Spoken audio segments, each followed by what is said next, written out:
কিভাবে রাগ কমাতে হয় আল্লাহ রাসূল সাল্লাল্লাহু আলাইহি ওয়াসাল্লাম এটাও শিখাই দিয়েছে।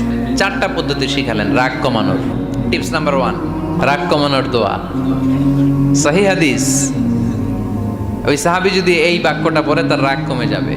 বাক্যটা হচ্ছে আউযু বিল্লাহি মিনাশ শাইতানির রাজীম, বিতাড়িত শয়তানের কাছ থেকে আল্লাহর কাছে পানাহ চাচ্ছি, প্রোটেকশন চাচ্ছি। বলতে দেরি, রাগ থামতে দেরি হবে না। টিপস নাম্বার 2, তোমাদের যখন প্রচন্ড রাগ চলে আসে, বেশি যখন প্রচন্ড যখন তোমরা রেগে যাও, তখন কথা বন্ধ করে চুপ হয়ে যাও।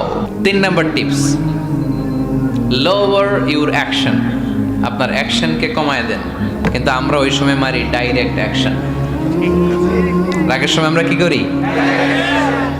আল্লাহ রাসূল বললেন লোয়ার, মিনিমাইজ ইউর অ্যাকশন।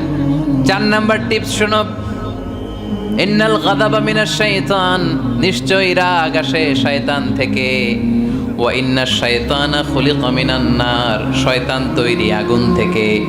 ওয়া ইন্নান নারা তুতফাউ বিল মা, আগুন নিবানো হয় পানি দিয়ে। ফাইদা গাদিবা আহাদুকুম ফালিয়াতাওয়াদ্দা, তাই কারো যখন রাগ খুব বেড়ে যায় সে যেন ঠান্ডা পানি দিয়ে ওযু করে।